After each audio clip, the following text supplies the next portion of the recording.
जय राम जय राम जय जय राम सिया राम जय जय सिया राम। श्री तुलसीदास जी कहते हैं, और हे शरणागत के दुख हरने वाले राम जी, आप ही हमारे शरीर धन घर द्वार और सभी प्रकार से हित करने वाले हैं। ऐसी शिक्षा आपके अतिरिक्त कोई नहीं दे सकता। माता पिता हितैषी हैं और शिक्षा भी देते हैं, परंतु वे भी स्वार्थ परायण हैं, इसलिए ऐसी परम हितकारी शिक्षा नहीं देते। हे असुरों के शत्रु, जगत में बिना हेतु के निस्वार्थ उपकार करने वाले तो दो ही हैं, एक आप, दूसरे आपके सेवक। जगत में शेष सभी स्वार्थ के मित्र हैं। हे प्रभु, उनमें स्वपन में भी परमार्थ का भाव नहीं है। सबके प्रेम रस में सने हुए वचन सुनकर श्री रघुनाथ जी हृदय में हर्षित हुए। फिर आज्ञा पाकर सब प्रभु की सुंदर बातचीत का वर्णन करते हुए अपने अपने घर गए। शिव जी कहते हैं, हे उमा, अयोध्या में रहने वाले पुरुष और स्त्री सभी कृतार्थ स्वरूप हैं, जहाँ स्वयं सच्चिदानंद घन ब्रह्म श्री राम जी राजा हैं। एक बार मुनि विशिष्ट जी वहां आए, जहाँ सुंदर सुख के धाम श्री राम जी थे। श्री रघुनाथ जी ने उनका बहुत ही आदर सत्कार किया और उनके चरण धोकर चरणामृत लिया। मुनि ने हाथ जोड़कर कहा, हे कृपा सागर श्री राम जी, मेरी कुछ विनती सुनिए। आपके आचरणों मनुष्यों चित्त चरित्रों को देख देख कर मेरे हृदय में अपार मोह भ्रम होता है। हे भगवान, आपकी महिमा की सीमा नहीं है, उसे वेद भी नहीं जानते, फिर मैं किस प्रकार कह सकता हूँ। पुरोहिती का कर्म बहुत ही नीचा है। वेद पुराण स्मृति सभी इसकी निंदा करते हैं। जब मैं उसे सूर्यवंश की पुरोहिती का काम नहीं लेता था, तब ब्रह्मा जी ने मुझे कहा था, हे पुत्र, इससे तुमको आगे चलकर बहुत लाभ होगा। स्वयं ब्रह्म परमात्मा मनुष्य रूप धारण कर रघुकुल के भूषण राजा होंगे। तब मैंने हृदय में विचार किया कि जिसके लिए योग यज्ञ व्रत और दान किए जाते हैं, उसे मैं इसी कर्म से पा जाऊंगा। तब तो इसके समान दूसरा कोई धर्म ही नहीं है। जप तप नियम योग अपने अपने वर्णाश्रम के धर्म श्रुतियों से उत्पन्न वेद विहित बहुत से शुभ कर्म, ज्ञान दया दम तीर्थ स्नान आदि, यहाँ तक वेद और संत जनों ने धर्म कहे हैं, उनके करने का तथा हे प्रभु, अनेक तंत्र वेद और पुराणों के पढ़ने और सुनने का सर्वोत्तम फल एक ही है, और सब साधनों का भी यही एक सुंदर फल है कि आपके चरण कमलों में सदा सर्वदा प्रेम हो। मैल से धोने से क्या मैल छूटता है? जल के मथने से क्या कोई घी पा सकता है? उसी प्रकार हे रघुनाथ जी, प्रेम भक्ति रूपी निर्मल जल के बिना अंतःकरण मल कभी नहीं जाता। वही सर्वज्ञ है, वही तत्वज्ञ है और वही पंडित है। वही गुणों का घर और अखंड विज्ञानवान है। वही चतुर और सुलक्षणों से युक्त है, जिसका आपके चरण कमलों में प्रेम हो। हे नाथ, हे श्री राम जी, मैं आपसे एक वर मांगता हूँ, कृपा करके दीजिए। प्रभु, आपके चरण कमलों में मेरा प्रेम जन्म जन्मांतर में भी कभी ना घटे। ऐसा कहकर मुनि विशिष्ट जी घर आए। वे कृपा सागर श्री राम जी के मन को बहुत ही अच्छे लगे। तदनंतर सेवकों को सुख देने वाले श्री राम जी ने हनुमान जी तथा भरत जी आदि भाइयों को साथ लिया और फिर कृपालु श्री राम जी नगर के बाहर गए। वहां उन्होंने हाथी रथ घोड़े मंगवाए। उन्हें देखकर कृपा करके प्रभु ने सबकी सराहना की और उनको जिस जिसने चाहा उसको उचित जानकर दिया। संसार के सभी श्रमों को हरने वाले प्रभु ने हाथी घोड़े आदि बांटने में श्रम का अनुभव किया और श्रम मिटाने को वहां गए जहां शीतल अमराई आमों का बगीचा थी। वहां भरत जी ने अपना वस्त्र बिछा दिया। प्रभु उस पर बैठ गए और सब भाई उनकी सेवा करने लगे। उस समय पवन पुत्र हनुमान जी पवन पंखा करने लगे। उनका शरीर पुलकित हो गया और नेत्रों में प्रेमाश्रुओं का जल भर आया। शिव जी कहने लगे, हे गिरिजे, हनुमान जी के समान ना तो कोई बड़भागी है और ना कोई श्री राम जी के चरणों का प्रेमी ही है, जिनके प्रेम और सेवा की स्वयं प्रभु ने अपने श्रीमुख से बार बार बड़ाई की है। उसी अवसर पर नारद मुनि हाथ में वीणा लिए हुए आए। वे श्री राम जी की सुंदर और नित्य नवीन रहने वाली कीर्ति गाने लगे।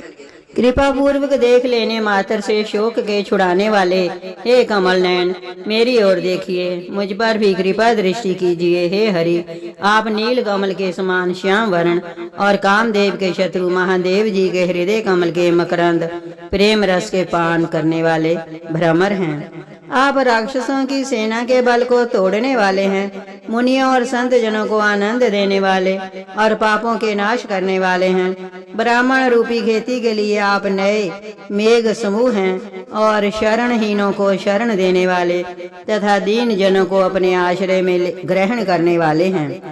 अपने बाहुबल से पृथ्वी के बड़े भारी बोझ को नष्ट करने वाले, खर दूषण और विराध के वध करने में कुशल, रावण के शत्रु, आनंद स्वरूप, राजाओं में श्रेष्ठ और दशरथ के कुल रूपी कुमुदनी के चंद्रमा श्री राम जी, आपकी जय हो।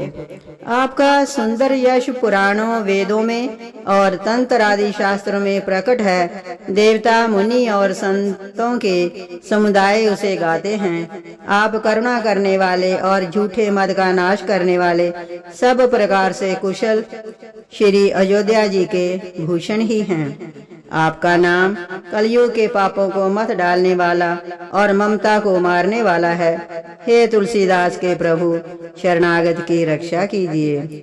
श्री रामचंद्र जी के गुण समूहों का प्रेम पूर्वक वर्णन करके मुनि नारद जी शोभा के समुद्र प्रभु के हृदय में धारण कर जहाँ ब्रह्मलोक है वहाँ चले गए। शिव जी कहते हैं, हे गिरिजे, सुनो, मैंने ये उज्जवल कथा जैसी मेरी बुद्धि थी वैसी कह डाली। श्री राम जी के चरित्र 100 करोड़ अथवा अपार हैं। श्रुति और शारदा भी उनका वर्णन नहीं कर सकते। भगवान श्री राम अनंत हैं, उनके गुण अनंत हैं, जन्म कर्म और नाम भी अनंत हैं। जल की बूंदें और पृथ्वी के राजकान चाहे गिने जा सकते हों, पर श्री रघुनाथ जी के चरित्र वर्णन करने से नहीं चुकते। ये पवित्र कथा भगवान के परम पद को देने वाली है। इसके सुनने से अविचल भक्ति प्राप्त होती है। हे उमा, मैंने वह सब सुंदर कथा कही जो कागभुषुंडी जी ने गरुड़ जी को सुनाई थी। मैंने श्री राम जी के कुछ थोड़े से गुण बखान कर कहे हैं। हे भवानी, सो कहो, अब और क्या कहूँ। श्री राम जी की मंगलमयी कथा सुनकर पार्वती जी हर्षित हुई और अत्यंत विनम्र तथा कोमल वाणी बोली, हे त्रिपुरारी, मैं धन्य हूँ, धन्य हूँ, धन्य हूँ जो मैंने जन्म मृत्यु के भय को हरण करने वाले श्री राम जी के गुण चरित्र सुने। हे कृपाधाम, अब आपकी कृपा से मैं कृत्य हो गई। अब मुझे मोह नहीं रह गया।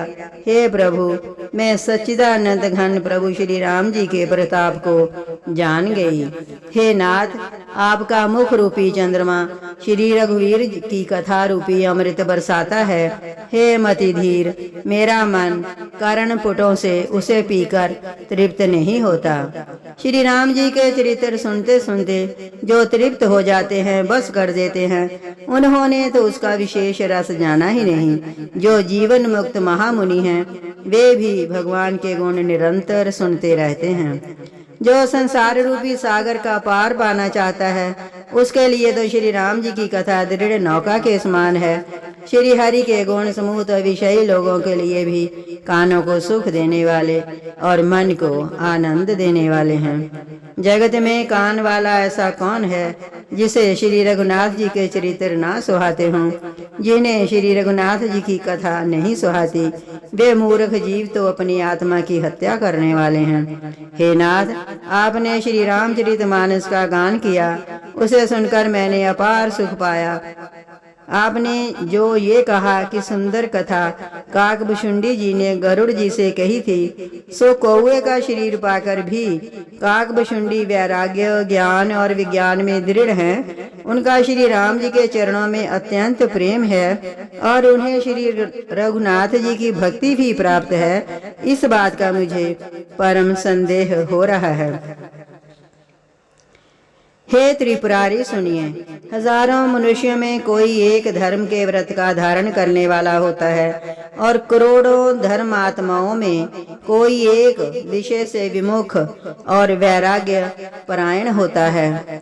श्रुति कहती है कि करोड़ों विरक्तों में कोई एक ही सम्यक यथार्थ ज्ञान को प्राप्त करता है और करोड़ों ज्ञानियों में कोई एक ही जीवन मुक्त होता है। जगत में कोई विरला ही ऐसा जीव मुक्त होगा।